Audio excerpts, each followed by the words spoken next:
Alhamdulillah, wassalatu wassalamu ala Rasulillah wa ala alihi wa ashabihi wa mawalah. La haula wa la quwwata illa billah. Asyhadu an la ilaha illallah wahdahu la syarika lah. Wa asyhadu anna Muhammadan abduhu wa rasuluh. Alladzi la nabiyya wa la rasula ba'dahu. Amma ba'd, fa inna asdaqal hadits kitabullah wa khairal hadi Muhammadin sallallahu alaihi wasallam. Allahumma akhrijna min dhulumatil wahm wa iftah lana abwaabal ilm wa akrimna bi nuril fahm wa sahhil akhlaqana bil ilm. Allahumma la sahla illa ma ja'altahu sahlan wa anta taj'alul hazna idza syi'ta sahla bi rahmatika ya arhamar rahimin. Hadirin sekalian yang Allah rahimahullah, alhamdulillah segala puji serta syukur selalu dan senantiasa kita panjatkan kehadirat Allah Subhanahu wa taala. Mudah-mudahan kita semua selalu dalam penjagaan Allah, dilindungi dan dijauhkan dari berbagai macam bahaya dan musibah, dan semoga semua hajat kita dan kita dijabah dan dimudahkan oleh Allah Subhanahu wa taala. Salawat dan salam semoga kita sampaikan kepada junjungan kita Nabi Muhammad sallallahu alaihi wasallam, pada keluarga beliau, pada para sahabat beliau, dan juga pada para pengikutnya. Dan mudah-mudahan kita semua masuk ke dalam barisan pengikut Rasulullah sallallahu alaihi wasallam, yang mudah-mudahan besok dia kiamat kita semua bisa mendapatkan syafaat dari beliau. Amin ya rabbal alamin. Hadirin rahimakumullah, kita lanjutkan di pembahasan kita Bulughul Maram. Terakhir kita membahas tentang babul ghusli, bab yang mengajarkan tentang atau membahas tentang mandi janabah. Di hadis sebelumnya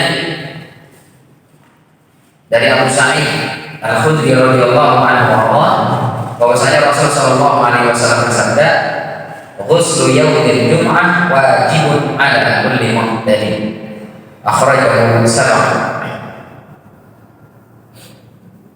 Kata Rasulullah, mandi pada hari Jumat itu hukumnya wajib, ala kulli muhtalim, buat semua orang yang sudah muhtalim, pernah bermimpi, berarti maknanya balik.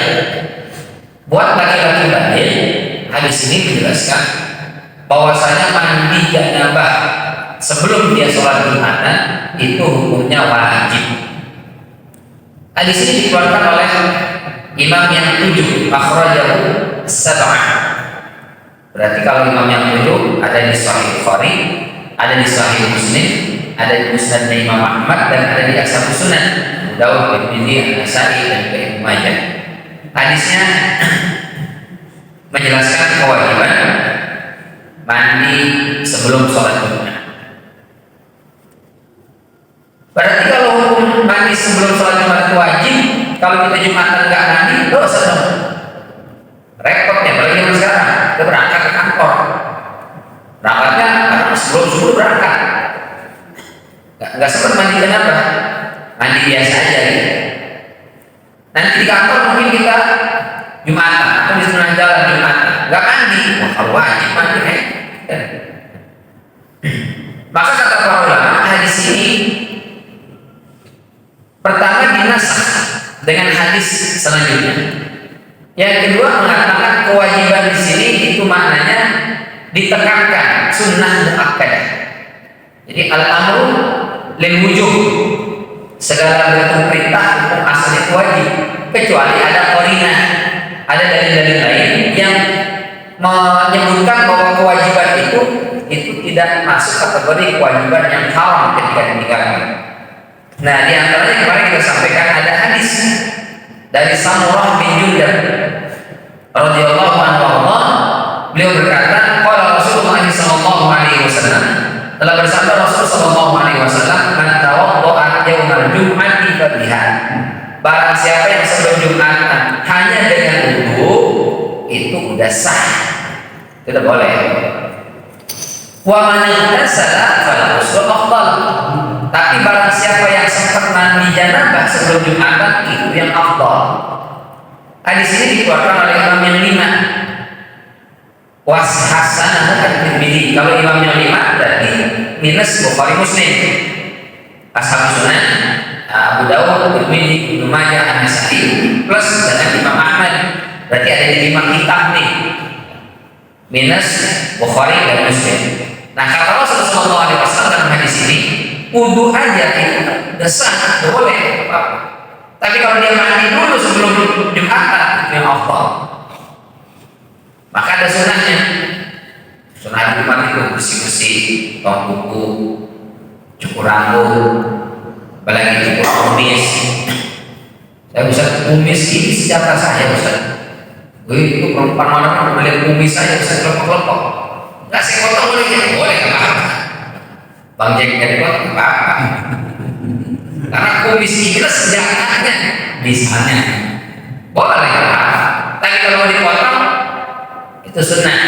Apalagi mohon cukur bulu ketiak, mencukur bulu maluan, itu sunnahnya di hari Jumat. Ini sunnah basyariah yang dilakukan Rasulullah SAW. Lalu apalagi mohon hubungan suami istri itu di pagi Jumat sebelum sholat Jumat itu sunnah, bukan malam Jumat, hari Jumat sunnahnya. Cuman kan Jumat kita nggak libur kerja, nggak ada kesempatan itu. Kita DP duluan tahunnya gitu, malam Jumat. Kalau hadisnya hari Jumat, barang siapa yang membuat istrinya mandi, lalu dia juga mandi dia nambah sebelum dia sholat Jumatan, maka Allah ampuni dosa-dosanya. Nah, itu hari Jumat, bukan malam Jumat.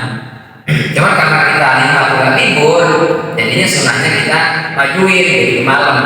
Sama kayak hari guru itu hari Sabtu tanggal 5. Cuma ada beberapa sekolah yang Sabtu itu libur, jadi Jumat ya. Boleh aja mau juga nggak ada masalah, boleh aja. Atau nggak ada subuh sekarang aja boleh juga. Mepet besar, ngurus buatnya lagi depan sekolah. Ya sempat besar, sempit waktunya habis subuh. Sekarang lumayan sih subuh, setengah 5 udah kelar subuh, masih ada waktu lah. Itu sunnahnya. Berarti mandi jangan sebelum Jumatan. Hukumnya sunnah bagi siapa? Bagi yang mohon maaf tidak sempat hubungan badan suami istri. Tapi kalau dia udah sempat hubungan badan suami istri di pagi hari Jumat itu, maka hukumnya jadi wajib. Ini menggabungkan dua hadis tadi. Jadi hadis pertama mengatakan wajib mandi ada sebesar sebelum Jumatan. Hadis yang kedua mengatakan sunnah saja. Berarti yang wajib ini yang pertama tadi dinasakh, hukumnya dihapus. Yang sebelumnya wajib karena ada hadis yang menjelaskan dia tidak wajib, berarti kewajibannya gugur dengan hadis kedua sehingga hukumnya sunnah saja. Nah yang kedua, wajib itu buat siapa? Buat yang suami istri melakukan hubungan suami istri di pagi hari sebelum Jumatan, maka hukumnya tetap wajib. Gak cukup dia dengan wudhu doang, harus mandi. Kecuali misalnya gak ada air, atau mana-mana yang gak ada air Ustaz. Mau mandi itu gak cukup air, ada air di rumah tapi gak cukup. Kesana kemarin menumpang di masjid malu, dia harusnya numpang masjid dia. Tapi bisa berbagai macam cara dicari gak ketemu, boleh. Dia cukup dengan dulu. Baik. Hadis berikutnya An Ali radhiyallahu anhu qala, dari Ali bin Abi Thalib semoga Allah Subhanahu wa taala meridainya telah berkata, "Kana Rasulullah sallallahu alaihi wasallam yuqri'una al-Qur'an ma lam yakun junuban." Rawahu Ahmad wal khamsah. Wa hadha lafdhu at-Tirmidzi wa hasana wa hadha lafdhu at-Tirmidzi wa hasana wa sahahahu Ibnu Hibban. Kata Ali radhiyallahu anhu bahwasanya Rasul sallallahu alaihi wasallam yuqri'una al-Qur'an, mengajarkan kepada kami Al-Qur'an. Ma lam yakun junuban, selama Rasul tidak dalam kondisi junub. Hadis ini diriwayatkan oleh Imam Ahmad dan juga Imam Al-Lima. Ada perlafaznya dalam lafaz yang dimuat oleh Imam Tirmidzi dalam sunannya. Ibnu Hibban menghasankannya Imam Tirmidzi menghasankannya dan juga Ibnu Hibban mensahihkan hadis ini. Jadi, apakah sebelum baca Quran kita wajib mandi atau tidak? Kalau dia, mohon maaf, kondisinya junub sebelum dia baca Quran maka wajib mandi, sama seperti tadi. Sebelum Jumatan kalau dia posisinya junub dia harus mandi dulu. Tapi kalau dia tidak hadas besar, maka cukup dengan berwudu saja. Berwudu maka dia bisa membaca Al-Quran. Ini kita sampaikan di sebelum-sebelumnya hadis dari Nabi Shallallahu Alaihi Wasallam, anda yang mushaf illa wa huwa tahir. Tidak boleh menyentuh Al-Quran ini kecuali dia dalam kondisi suci. Allah Subhanahu Wa Taala dalam surat Al-Waqiah berfirman, la yamassuhu illa al-mutahharun. Tidak ada yang menyentuh Al-Quran itu kecuali mereka yang disucikan. Maka jumhur ulama sepakat bahwa menyentuh Al-Quran ketika kita membaca itu harus dalam kondisi berwudu. Meskipun ada sebagian ulama di antaranya Dawud Az-Zahiri yang mengatakan la yamassuhu illa al-mutahharun, itu bukan Al-Quran yang ada di kita ini, tapi itu adalah Al-Quran yang ada di Lauhul Mahfuz. Yang di Lauhul Mahfuz malaikat aja itu nggak sembarang malaikat bisa menyentuhnya, hanya malaikat yang mutahharun. Mutahharun itu sirahnya maf'ul, pasif, yang disucikan, bukan mutahhirun. Kalau mutahhirun dia yang aktif, berarti dia bersuci. Kalau mutahharun disucikan, berarti ini kita nggak bisa. Siapa yang bisa menyucikan diri? Kita hanya ikhtiar berwudu, mandi janabah. Tapi apakah kita bersih atau tidak? Allah yang menjamin kebersihan. Maka kata Dawud Az-Zahiri, berarti ayat ini maknanya adalah Al-Quran yang ada di Lauhul Mahfuz. Ada Al-Quran yang ada di kita, itu boleh pegang, boleh baca meskipun tanpa wudu, selama dia tidak janabah, selama dia tidak berhadas besar, boleh. Ini kata Dawud Az-Zahiri. Tapi mayoritas ulama, Abu Hanifah, Imam Malik, Imam Syafi'i, dan juga Imam Ahmad mengatakan tidak boleh menyentuh Al-Quran kecuali dia dalam kondisi tahir, suci.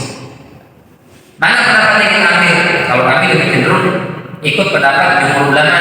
Jadi jangan pegang Quran kalau kondisinya sedang tidak berwudu. Jangan baca Quran dengan cara memandangnya. Tapi Imam Nawawi mengecualikan, boleh pegang Al-Quran meskipun tidak dalam kondisi suci. Beberapa kelompok. Pertama, pelajar Quran, dia sedang belajar di ma'had tahfiz Al-Quran. Ini kalau dia harus wudu terus pegang Quran memberatkan, karena dia hampir 24 jam bersama Quran, dan mungkin ada kalanya dia batal wudunya. Bahkan kalau orang Al-Quran itu atau di ma'had tahfiz itu dia sehari pegang Quran terus sampai tidur pegang Quran, dia belajar Quran. Nanti bangun malam itu ada bagi hafal, itu sudah batal wudunya. Tapi karena dia menghafal Quran atau belajar Quran, kamu boleh, masalah. Yang kedua, yang diperbolehkan kata Imam Nawawi itu adalah pengajar Quran.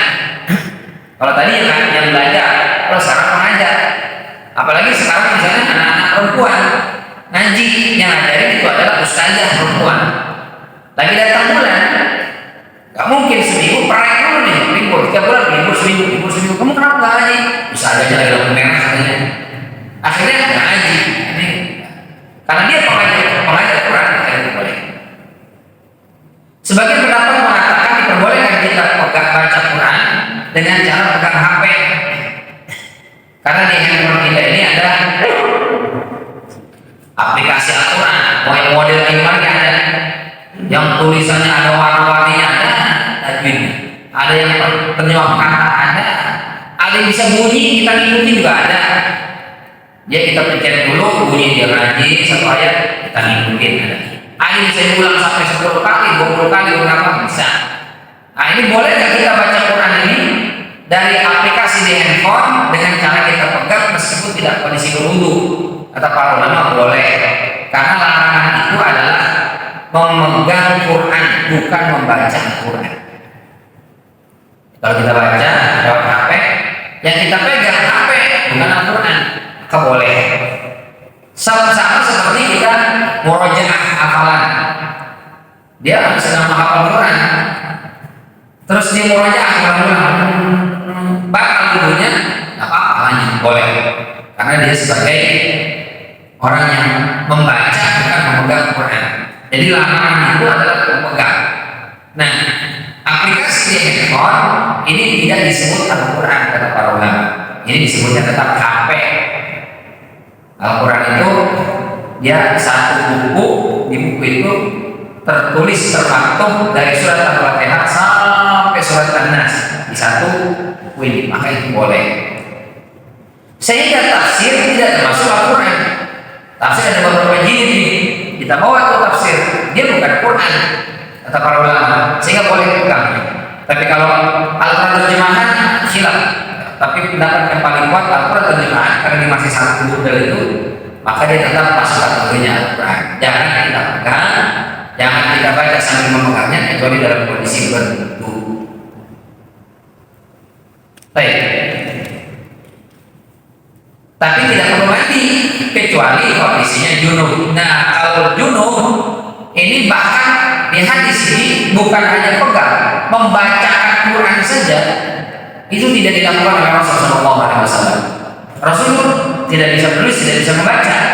Jadi Rasul kalau baca Quran tidak pegang mushaf. Di samping mushaf belum ada seperti itu. Tidak pegang ya misalnya lembaran-lembaran itu misalnya Al-Qurannya, atau pelepah kurma, atau kayu, atau tulang dan seterusnya. Lewat apa Rasul membaca Quran? Lewat hafalannya. Karena semua yang dibaca oleh malaikat Jibril langsung Rasul tangkap, hafal. Dan ada yang keluar lagi. Meskipun awal-awal dulu Rasul begitu malaikat Jibril membacakan ayat langsung cepat diulang, khawatir lupa. Maka kata Allah, la tuharrik bihi lisanaka lita'jala bihi. Jangan kau gerak-gerakkan lidahmu karena kau takut lupa, pengen cepat hafal. Inna alaina jam'ahu wa Qur'an. Karena tugas kami kata Allah mengumpulkan Al-Quran itu di dalam qalbu Rasulullah SAW. Jadi Rasul itu hafal semua ayat yang dibacakan oleh Jibril tanpa pernah lupa, kecuali memang ada ayat yang dibikin lupa oleh Allah karena mau binasa, mau dihapus. Tapi selebihnya tidak, sekali dengar langsung hafal, tidak lupa. Itu karenanya Rasul itu disifati dengan otona. Apa arti otona? Cerdas. Kalau nggak cerdas nanti kacau. Malaikat Jibril misalnya nggak bacakan, terus ulang lagi dan Jibril apa ya? Repot begitu. Jadi harus cerdas, tapi itu harus cerdas. Otona, cerdas luar biasa. Secerdas apapun umatnya tidak bisa mengalahkan kecerdasan Rasulullah SAW. Sangat cerdas Rasulullah. Itu memang karunia Allah berikan kepada seorang nabi. Pilih.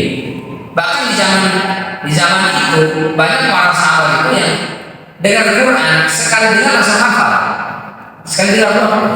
Itu nanti ada hadis tentang sholat Jumat yang kita baca. Ada seorang perempuan, dia ikut Jumatan. Jadi perempuan boleh Jumatan. Tidak ada larangan, tapi tidak diwajibkan. Yang diwajibkan kita yang laki-laki. Perempuan wajib.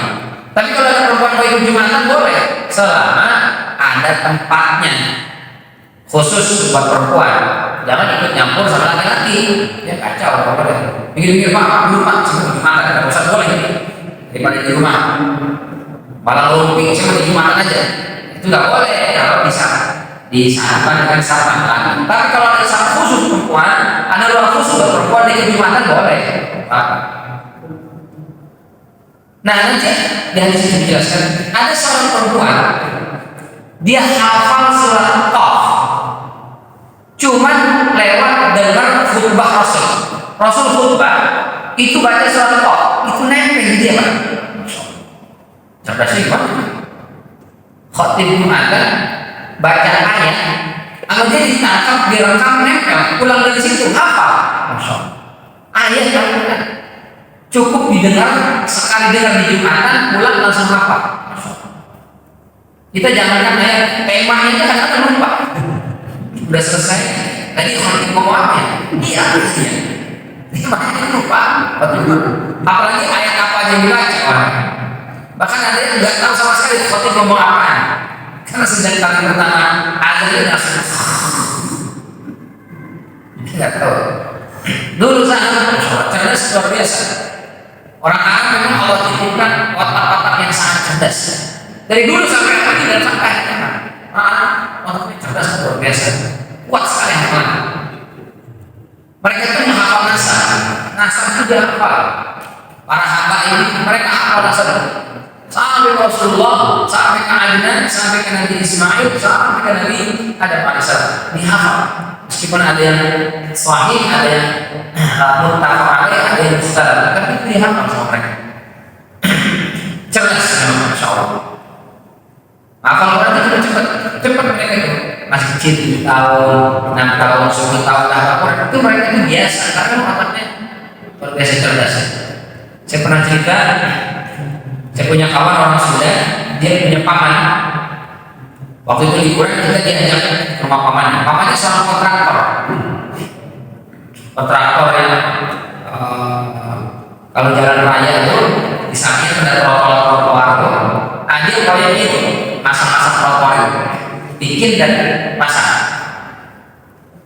Datang kami ke rumah beliau, terus ngobrol panjang. Dia bilang di HP ini itu ada sekitar 200 nomor kontak, 200 nomor kontak. Kamu cek, saya disuruh cek. Saya mau kalah kontaknya, nggak ada satu nomor, nggak ada satu nomor di situ. Saya bilang ini kan nomor kontak, ya memang. Nomor yang 200 nomor itu semuanya saya simpan di sini. Kalau nomor HP 200 nomor kontak itu di sini, Pak.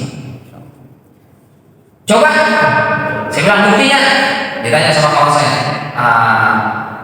Bapak kamu ya, saya telepon bapak kamu ya. Bapak kamu nomornya sekian. Kawan saya itu, iya benar. Adik kamu nomornya sekian. Sebut. Terus sebutin kualitas itu 200 nomor handphone apa di sini. Al-Quran dari kecil dia. Padahal kerjanya kontraktor Pak. Luar biasa, otaknya cerdas luar biasa. Kita orang 200 nomor. 2 nomor aja nggak hafal, nomor bini kita kemarin nggak hafal. Tapi kadang-kadang disengaja gitu kan. Kok bapak nggak ngomongin mana? Itu HP-nya ketinggalan, bapak lupa nomor mana? Pas sengaja lupain katanya kan. Nomor handphone anaknya lalu nggak ingat ya lupa. Apalagi anaknya ada 5 limanya punya HP, pusing oleh kita. HP nomor. Kalau nomor bini sih masih lumayan, masih hafal lah ya. Karena kalau enggak bahaya, orang punya 3 terpaksa lah kita hafal. 1, 2 aja nomor handphone kita hafal. Sampai 10, 20 ada 1. Masya Allah. Otaknya cerdas. Makanya Imam Syafi'i dulu, masya Allah, itu diberikan kecerdasan yang begitu dahsyat. Ada sebagian riwayat yang menyebutkan beliau itu kalau baca buku nih, kan halaman nih, belakangnya sebelah kiri. Itu mata kanan itu baca halaman sebelah kanan, mata kiri baca halaman sebelah kiri. Jadi begitu buka buku begini Pak, ini 2 halaman ini baca semua sama beliau. Mata kanan halaman sebelah kanan, mata kiri sebelah kiri. Begitu selesai baca ganti halaman, itu semua yang dibaca tadi udah nempel di otaknya, hafal. Cerdas luar biasa. Kita satu paragraf dibubuhin 2 mata aja itu agak mereka Masyarakat cerdas luar biasa. Nah, Rasulullah SAW itu membacakan Al-Quran kepada para sahabat. Jadi para sahabat itu belajar Quran cuma dari Rasul. Rasul nggak pakai mushaf karena semuanya sudah ada di sini baca. Nah, kata Ali radhiyallahu anhu, Rasul itu nggak mau ngajarin Quran meskipun lewat hafalan kalau kondisinya atau posisinya sedang junub, sedang berhadas besar, itu nggak mau mengajarkan Quran. Berarti dari sini pegang Al-Quran itu dalam kondisi suci, sebagaimana mengajarkan Al-Quran juga dalam kondisi suci. Bedanya kalau kita membaca lewat hafalan itu boleh tidak berwudu selama dia tidak junub. Jadi kalau dia junub harus mandi dulu, baru setelah itu dia baca Quran meskipun lewat hafalan. Tapi kalau pegang nggak apa-apa nggak mandi, Tapi yang penting dia tidak junub, tapi dia harus dalam kondisi berwudu. Nah, ini berkaitan dengan hadis bahwasanya Rasulullah SAW tidak mengajarkan Al-Quran ketika dalam kondisi junub. Maka hadis ini menunjukkan tahrimu qiraatil Quran bil junub, haramnya baca Quran buat orang yang junub. Wa qad akhraja Abu Ya'la an Ali radhiyallahu anhu qala, Abu Ya'la mengeluarkan hadis riwayat dari Ali radhiyallahu anhu, beliau mengatakan ra'aitu Rasulullah sallallahu alaihi wasallam tawadda'a thumma qara'a syai'an min al-Quran. Thumma qala hakadha liman laysa bijunub fa ammal junub fala wala ayah. Jadi riwayat Abu Ya'la masih dari Ali. Apa kata Ali radhiyallahu anhu? Ra'aitu Rasulullah, aku melihat Rasul sallallahu alaihi wasallam tawadda'a berwudu, thumma qara'a syai'an min al-Quran. Kemudian beliau membaca beberapa ayat dari Al-Quran. Thumma qala, kemudian beliau berkata atau beliau bersabda, liman laisa bijunub. Begini cara orang berinteraksi dengan Al-Quran bagi yang tidak junub. Dia cukup wudu baca Quran boleh. Fa amma al-junub, adapun orang yang kondisinya junub dari hadas besar, fala wala ayat, tidak boleh baca Quran meskipun seayat. Wa rijaluhu mawsuqun atau muwassaqun. Para perawi hadis ini semuanya mausuf, thiqah, bisa dipercaya. Wa hadzal hadis sharihun fi tahrim. Hadis ini jelas menegaskan larangan haramnya kita baca Quran dalam kondisi junub. Kapan junub? Li'annahu nahyun fa huwa aslan fi tahrim min hadzal hadis alladhi huwa hikayatun fi'lihi alaihi salatu wassalam. Ada qawqalis tasnad al-Malikiyah wa yasir nahwi tahassul al-ayat al-kursi wal ikhlas wal mu'awwidhatain. Jadi hukum asalnya tidak boleh membaca Al-Quran dalam kondisi junub meskipun lewat hafalan. Tapi istasnad al-Malikiyah, kalangan Malikiyah mengecualikan kalau ayat itu adalah ayat zikir boleh. Apa misalnya ayat kursi, apa misalnya Al-Ikhlas, Al-Falaq, An-Nas.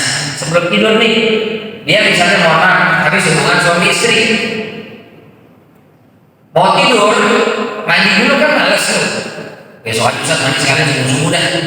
Gimana ini belum tidur, udah ngantuk, udah lelah capek, makanya tidak mandi. Tapi sebelum tidur dia baca zikir, udah kebiasaan nih. Baca ayat kursi, baca Qul, baca Al-Falaq, baca An-Nas. Boleh apa enggak? Padahal kondisinya junub. Kata kalangan Malikiyah boleh apa? Wa qala Ahmad yurakhasu lil junub ay yaqra ayatan wa nahwaha wa ajaza Abu Hanifah qira'a ba'd ayat. Wa qala Syafi'iyyah yajuzu ma kana bi qasdil dzikri wa la bi qasdil Qur'an.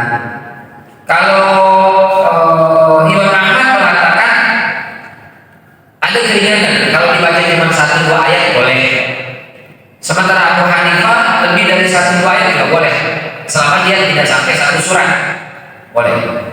Sementara kalau Syafi'iyah mengatakan pokoknya berapa banyak pun yang dia baca, mau seayat, 2 ayat, 1 surat, selama tujuan bacanya adalah zikir boleh. Tapi kalau tujuannya adalah baca Quran, murojaah hafalan nggak boleh buat yang dulu. Ini menurut pendapat Syafi'iyah. Ini pendapat yang menurut kami lebih rajih dibandingkan pendapat yang lain, bahwa orang yang dulu tidak boleh pegang Quran, tidak boleh baca Quran meskipun lewat hafalan, kecuali yang dia baca itu adalah bagian dari zikir, ayat kursi atau zikir pagi petang.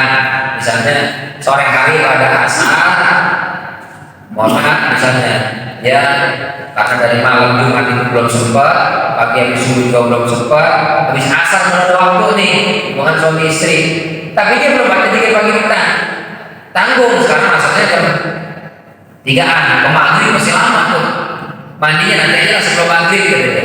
Tapi dia pengen pakai zikir pagi, zikir petang, boleh nggak nih? Boleh.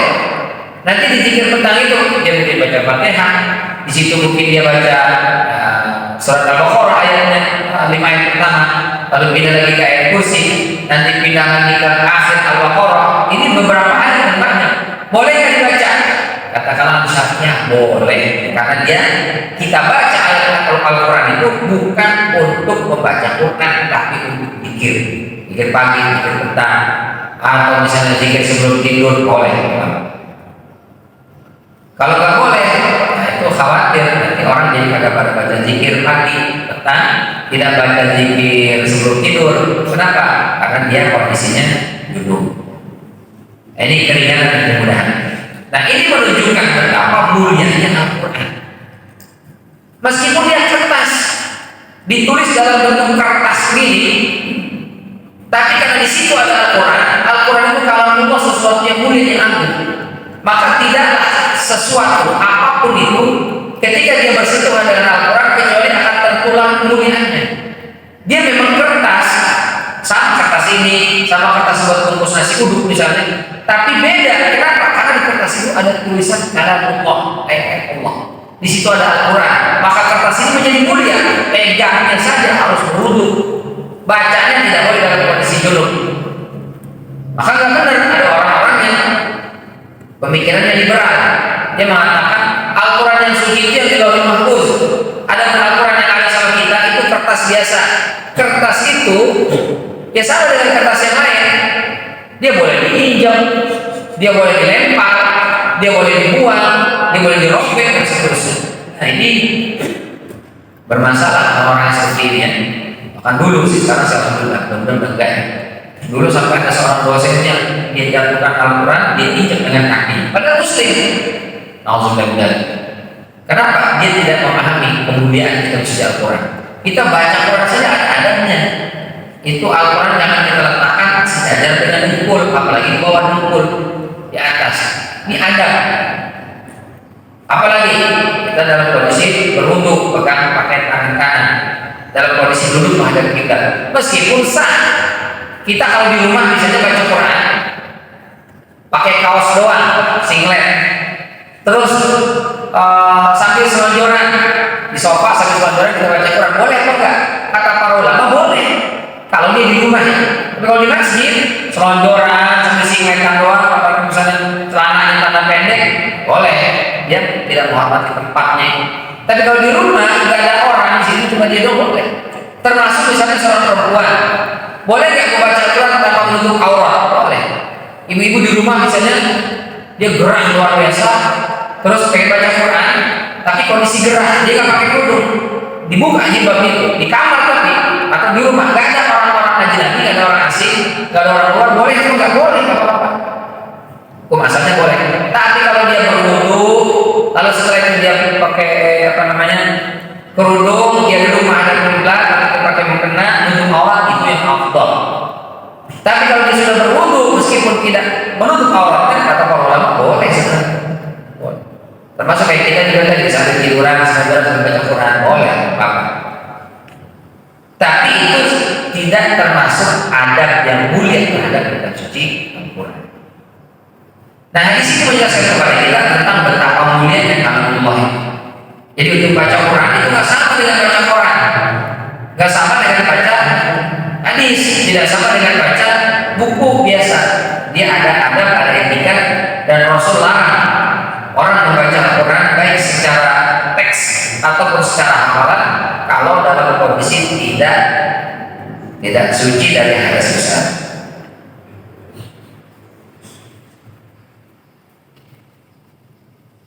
Hadis berikutnya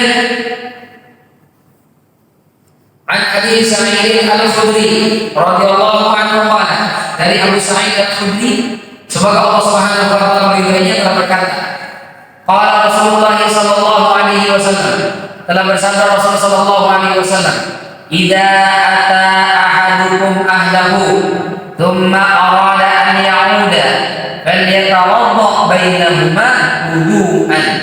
Rawahu Muslim. Zada al-Hakim fa innahu ansyaqu bil 'aud. Apa kata Abu Sa'id Al-Khudri? Rasul sallallahu alaihi wasallam bersabda, apabila salah seorang di antara kalian mendatangi ahlahu keluarganya, maknanya ini kiasan hubungan badan. Barang siapa di antara kalian yang hubungan badan dengan istrinya, summa arada an ya'ud, kemudian mau nambah ronde kedua. Ini kira-kira hadis berlaku sama kita nggak? Saya nggak pernah ada ronde kedua, tapi nggak penting nih hadis buat kita. Tapi kalau ada bisa dikatakan ronde kedua itu juga. Nah, ini penting di sini. Kata Rasulullah SAW, apabila salah seorang di antara kalian hubungan badan dengan istrinya, semua orang yang mau kemudian ingin nambah ronde kedua. Apa kata Rasulullah? Falyatawadda bainahuma wudu'an. Maka hendaklah sebelum masuk ke ronde kedua, dia wudu dulu. Ada memang. Kalau 3 ronde Ustaz, kita wudu lagi 3 kali. Mau keempat, begitu seterusnya. Jadi dari ronde pertama, ronde kedua itu dikasih jeda dengan wudu. Cukup wudu aja, nggak perlu dengan mandi. Tapi kalau dia mau mandi, ya silakan. 3 ronde 3 kali mandi Ustaz, maka cukup dengan wudu. Hadis sahih riwayat Imam Muslim.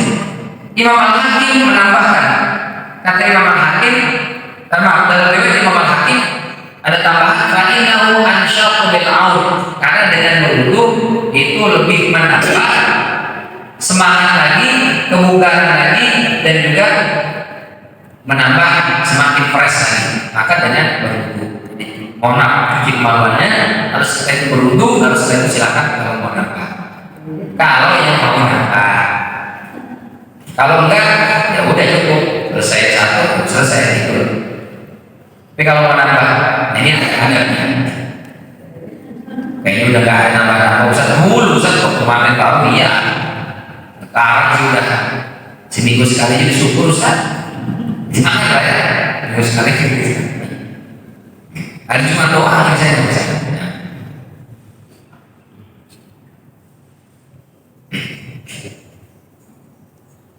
Jadi sekarang dia berwudu. Ini agak, ini etika. Bahkan kalau dia akan nambah sebelum tidur itu hendaknya berwudu, meskipun dia belum mandi. Saat habis mohon maaf sofistik langsung tidur kita Ustaz. Nambah agak nambah langsung tidur aja. Nah meskipun dia tidak nambah, tapi dia sebelum tidur disunahkan kalau bisa itu berwudu dulu.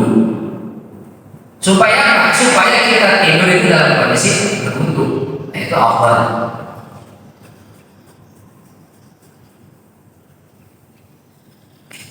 Kenapa kita dianjurkan berwudu kalau mau nambah? Di sini dijelaskan al-junub fi hali janabati yakuna urwatan li hadha syayatin bisabab bu'dil malaikati rabban. Kondisi junub itu kondisi di mana malaikat menjauh dari kita. Ini saya pernah sampaikan bahwa ketika dulu Nabi Adam alaihissalam dideklarkan permusuhannya dengan iblis laknatullah, maka kata iblis, oke, kalau Adam nanti boleh balik masuk surga, saya bilang sampai hari kiamat nggak apa-apa kata iblis. Tapi saya berjanji ya Allah, setelah dia kita umur yang panjang, qala fa bi'izzati la ughwiyannahum ajma'in.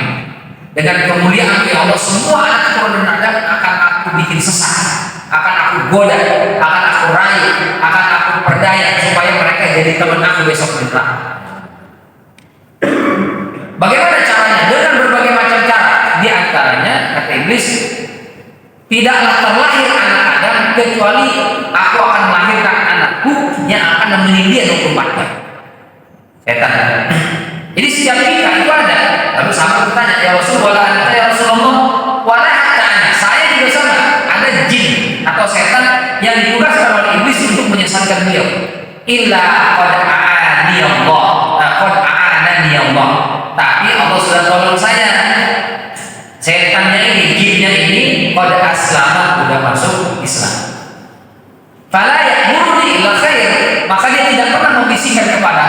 dia baik-baik saja. Ini yang disebut dengan jin qarin di surat Qaf itu. Jadi setiap kita itu ada jinnya, jin qarin yang ditugaskan oleh iblis untuk menyesatkan kita, mencelakakan kita, menjurumuskan kita, dan dia nempel terus 24 jam. Maka disebutnya qarin. Qarin itu secara bahasa artinya, bahasa kita besti kali ya. Kemana tuh ini nempel aja. Itu qarin kan 24 jam sampai kita mati. Nah kalau kita mati dia nggak mati. Itu yang kalau kata UAS itu namanya setan non job. Dan gak ada jobnya Pak, karena orang yang biasa diganggu udah meninggal. Inilah yang suka bermain kagak jelas. Kadang-kadang dia datang menyerupai orang itu. Oh, siapa meninggal? Dia meninggal. Kapan meninggalnya? Udah 5 bulan yang lalu. 2 bulan kemarin saya ketemu loh sama dia. Dia anak. Nah ini siapa yang dia temuin? Kalau betul dia temuin, itu namanya qarin itu yang menjadi manusia. Kok bisa Ustaz? Dia 24 jam menemani kita dari kita lahir sampai kita meninggal. Udah hafal dasar kita sampai cara kita kentut udah tahu dia. Hafal dong, luar biasa. Lalu kata Nabi Adam alaihissalam, ya Allah, kalau iblis menitipkan anaknya untuk mengganggu dan menggoda anakku, pasti gak ada anak yang selamat. Karena dia bisa lihat anak keturunanku gak bisa lihat dia. Kita gak bisa lihat jin, kita gak bisa lihat setan, tapi setan jin bisa lihat kita. Gimana cara kita menyelamatkan diri? Maka Nabi Adam, kalau begitu semua anak saya kasih selamat dong. Apa kata Allah? Tenang wahainya, memang iblis melahirkan anaknya, menemani anak keturunanmu dan menjurumuskan, mencelakakan serta menyesatkan anak keturunanmu. Tapi aku akan berikan malaikat yang akan menjaga dan melindungi anak. Itu dalam surat Al-Ra'd 11 itu. Lahu mu'aqibatun min baini yadayhi wa min khalfihi yahfazunahu min amrillah. Setiap manusia ada mu'aqibat, malaikat yang bergiliran menjaga kita dengan perintah Allah. Gimana? Min baini yadayhi wa min khalfihi, di depan dan di belakang. Jadi setiap kita ada satu setan jin qarin, lalu ada 2 malaikat yang menjaga dan melindungi. Maka mestinya 1 lawan 2 menang 2. Sehingga kalau ada orang melakukan dosa, melakukan maksiat, nggak bisa dia nyalain setan. Ini gara-gara setan dengan setan. Padahal ada 2 malaikat yang membisikkan dia untuk kebaikan. Subuh penjaga, jangan musuh, malah panasin subuh di rumah aja lah. Itu setan yang menang. Kata malaikat, bangun subuh, bangun aja subuh. Ada 2 malaikat. Cuman kita lebih memperturutkan hawa nafsu sehingga mengikuti perkataan-perkataan setan. Setan nggak mau sholat subuh, setan nggak mau duduk di kajian. Subuh sih subuh, ada kajian lagi, malas bener. Aku udah tambahin tidur, malah kajian ya. Itu berarti was-was itu syaitan. Malaikat ada 2 yang melindungi kita, menjaga kita. Sampai kalau kata para ulama, seandainya tidak ada dikirim 2 malaikat jagain kita Pak, itu kita itu nggak ada yang selamat Pak, celaka. Jalan bikin terpeleset sama setan, berjerbab, berbentuk kepalanya pecah. Naik kendaraan di jalan itu dibikin bengong, dibikin pusing, dibikin apa segala macam, kecelakaan jalan raya. Ini kecelakaan yang menimpa Muslim itu banyak diantaranya disebabkan setan. Itu kalau enggak dilindungi malaikat nih, enggak habis kita Pak, habis kita. Maka Allah kirimkan malaikatnya. Itu karenanya setiap aktivitas kita diperintahkan membaca doa supaya jangan sampai setan mengganggu kita di situ. Mau makan, baca bismillah. Pakai baju, berdoa, Allahumma kama hasanta khalqi fahasin dulu. Karena kita nggak tahu, bisa saja di pakaian itu disisipkan, bisa ada bakteri, bisa ada kuman, bisa ada virus, bisa ada macam-macam. Pakaian doang bisa berbahaya. Makanan apalagi? Semua model bentuk penyakit yang ada itu lebih dari 60%-nya kan disebabkan makanan. Bahkan sebagai makanan sampai 80%. Itu sebabnya makanan. Kelihatannya enak nih, kelihatannya segar, tapi kita tahu di situ ada bakteri, mungkin di situ ada sesuatu yang menjadi racun masuk dalam tubuh kita. Ini kalau nggak kita baca bismillah, ini habis kita selesaikan.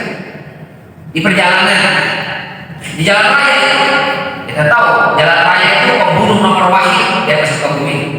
Virus COVID banyak kemarin orang meninggal, tapi orang meninggal disebabkan kecelakaan di jalan raya itu angkanya sangat tinggi, nggak bisa menyaingi atau menyamai. Segala macam tuh nggak ada apa-apa. Jalan raya itu pembunuh yang hampir setiap hari orang kecelakaan, setiap hari di jalan raya. Cuman nggak di depan kita ini. Pokoknya di semua jalan raya.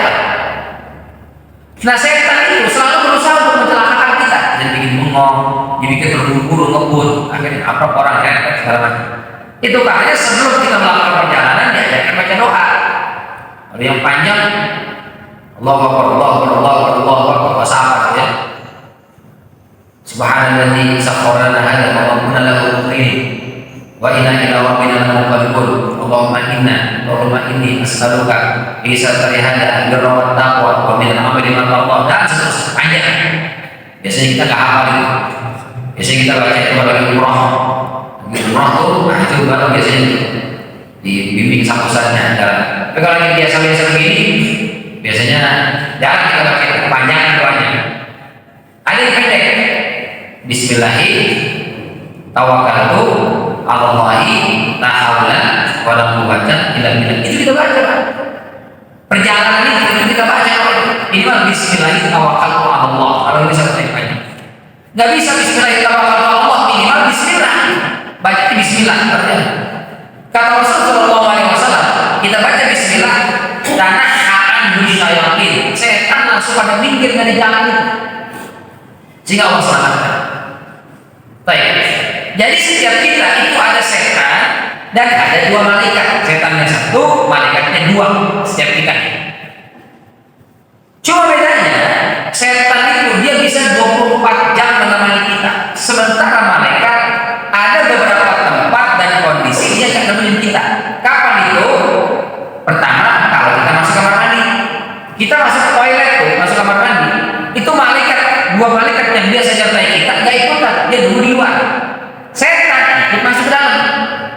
Udah gitu di dalam kamar mandi ada lagi setan, kita sampaikan namanya khubus dan khobais.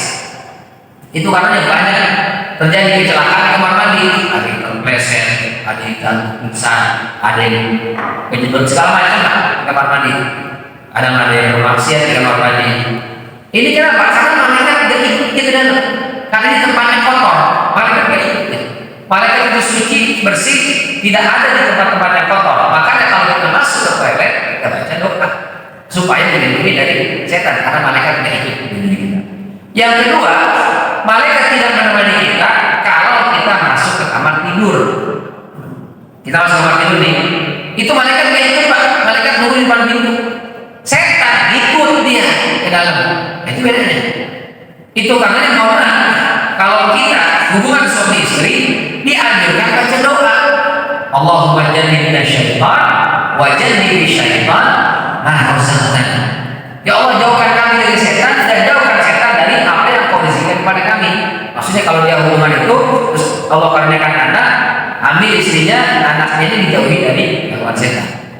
Tapi kalau dia nggak baca doa, udah katakan Ustaz, kelamaan baca doa, langsung kaki bak langsung hubungan badan, ini setan ikutan di situ. Rela kita setan ikutan di situ hubungan suami istri. Gak mau kita, maka baca doa. Anaknya insya Allah akan dilindungi oleh Allah Subhanahu Wa Taala. Tapi kalau baca doa langsung aja main bak pikir bok, nah di situ setan ikut, anak-anaknya juga diganggu setan. Pantas langsung anak makan luar biasa karena setan kali bisa. Oh, anak begitu ya. Jadi membiarnya nakal juga. Ini anak bobol banget, susah banget diajak ngaji. Apa sih? Susah banget disuruh sholat. Apakah anak dulu bikinnya gak baca bismillah? Ustaz, wah, gitu juga. Atau boleh jadi kan bapaknya juga sama. Bapaknya juga susah sholat. Anaknya pengen lagi sholat, ya susah. Karena anak niru bapaknya. Kamu ke masjid sana, sholat sana di masjid. Kata bapaknya kagak. Akhirnya repot gitu. Nah, berarti ada kondisi di mana setan menyertai kita dan juga malaikat menyertai kita. Tapi bedanya, setan itu 24 jam membersamai kita, sementara malaikat tidak 24 jam. Ketika ketika masuk kamar mandi, malaikat gak ikut. Ketika kita masuk kamar tidur, malaikat juga gak ikut. Kecuali orang kalau jomblo. Kalau jomblo malaikat ikut kayaknya. Karena kan gak ada malaikat di situ, malaikat tidak masalah. Tapi kalau sudah ada bininya, ada suaminya, saya alhamdulillah Ustaz berarti aman. Malaikat selalu bareng sama saya sebelum hidup Ustaz. Kenapa? Karena saya jomblo. Nah itu di antara cara menghibur diri buat yang masih jomblo.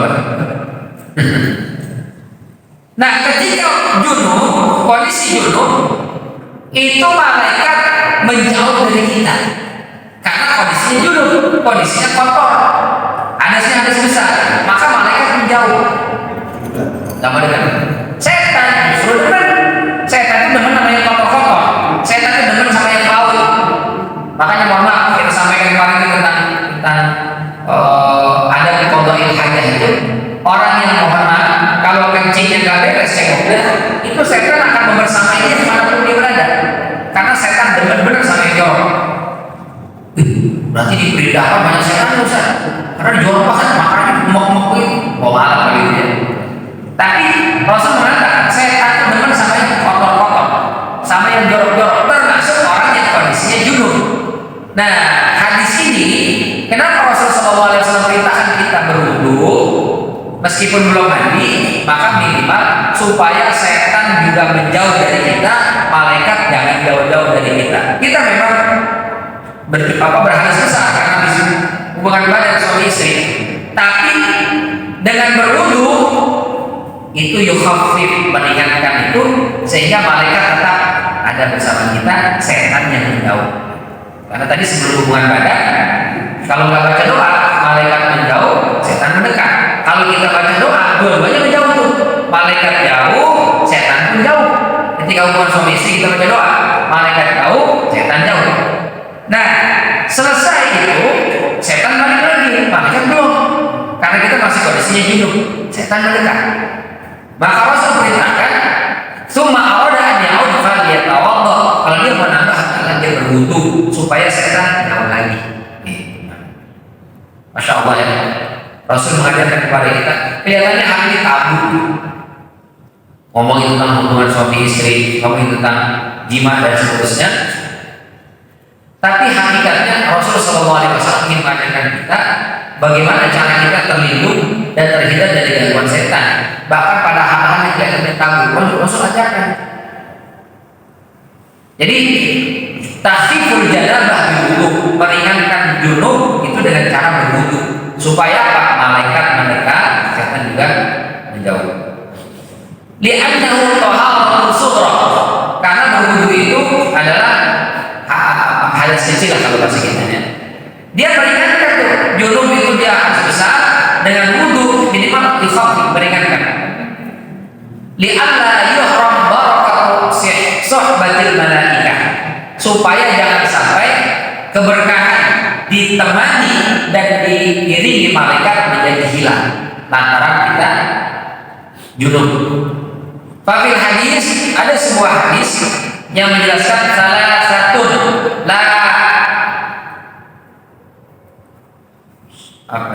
la tuqribuhumul malaikat. Ada 3 kelompok manusia malaikat nggak mau deketin. Siapa itu? Pertama al-junub, orang yang sedang junub, itu malaikat menjauh. Yang kedua sakran. Apa itu sakran? Orang yang mabok. Orang kalau yang mabok, setan itu dekat, malaikat itu menjauh. Yang berikutnya wal mutawammis bil khuluq. Ini malam saya nggak tahu.